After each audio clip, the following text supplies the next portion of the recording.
Test news నేను Ravichandra. Station Ghanpur MLA Kadiyam Srihari BRS పై ఆసక్తికర వ్యాఖ్యలు చేశారు. ప్రజలను మసిపూసి మారేడుకాయ చేయడమే బీఆర్ఎస్ పని అంటూ తీవ్ర వ్యాఖ్యలు చేశారు. ఇక గోదావరి కృష్ణా బేసిన్లపై తెలంగాణ హక్కులు కోల్పోతున్నామన్న బీఆర్ఎస్ వ్యాఖ్యలను వెనక్కి తీసుకోవాలని డిమాండ్ చేశారు.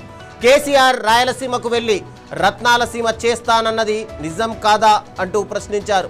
ఇక బీఆర్ఎస్ చేసిన తప్పులను కప్పిపుచ్చుకునేందుకే ప్రభుత్వంపై తప్పుడు ప్రచారం చేస్తోందని ఆరోపించారు.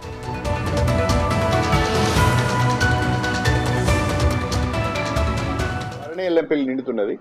ఎల్లంపల్లి ద్వారా నీటిని లిఫ్ట్ చేసి మిడ్ మానేరుకి తీసుకొస్తున్నారు, కాళేశ్వరానికి సంబంధం లేకుండా. ఆయన ఇది కాళేశ్వరం ఏమంటారు అంటే ప్రజలను మసిపూసి మారేడుకాయ చేయడం తప్ప మరొకటి కాదు.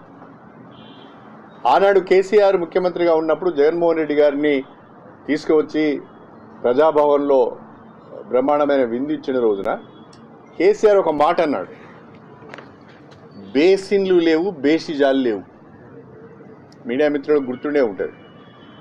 బేసిన్లు లేవు, బేసిజాలు లేవు అని మాట్లాడింది.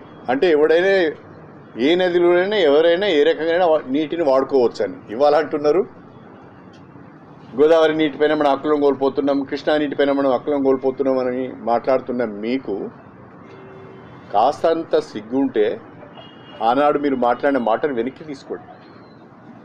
బేసిన్లు లేవు, బేసిజాలు లేవని ఎట్లా మాట్లాడతారు? రాయలసీమకు పోయి రోజా గారు పెట్టిన చేపల పులుసు తిని రాయలసీమను రత్నాలసీమ చేస్తా అని చెప్పింది ఎవరు? కేసీఆర్ కాదా? మీరన్నీ తప్పులు చేసి మీరన్నీ ఇష్టమైన రీతిలో ఒక పద్ధతి లేకుండా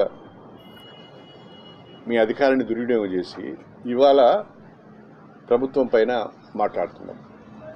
గోదావరిలో నీళ్లు పోతున్నాయి, కావాలని రేవంత్ రెడ్డి వదిలిపెడుతున్నాడు, అక్కడ చంద్రబాబుకు నీళ్ళు రావాలని. ఎప్పుడైనా చేస్తాడండి ఆ పని? ముఖ్యమంత్రిగా ఉన్న వ్యక్తి ఎవరైనా తన రాష్ట్రాన్ని కాదని వేరే రాష్ట్రానికి నీళ్లు పోవాలని ఎవరైనా కోరుకుంటారా? ఎవరైనా ఆశిస్తారా? అట్లా అంటే ఎంత దుర్మార్గంగా మాట్లాడుతున్నారంటే ప్రజలకు కరువులో ఉన్నారు.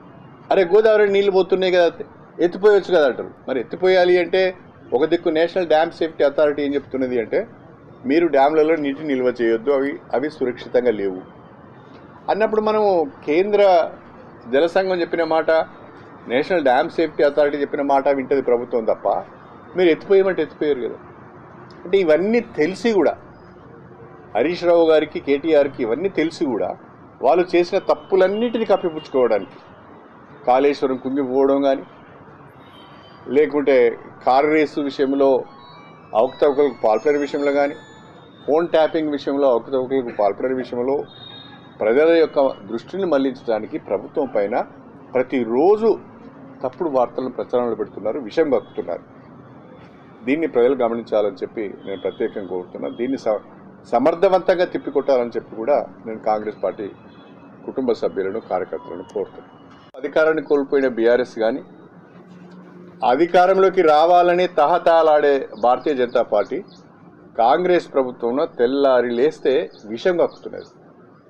మామూలుగా కాదు, పేడ్ యూట్యూబ్స్ని పెట్టుకొని వాళ్లకు నెలవారీ లెక్క జీతాలు చెల్లిస్తూ ప్రెస్ మీట్ ఉండదు, ఎవరి ప్రకటన ఉండదు. వాళ్ళంతటా వాళ్ళే ఒక న్యూస్ క్రియేట్ చేసి విపరీతంగా ట్రోల్ చేస్తున్నారు.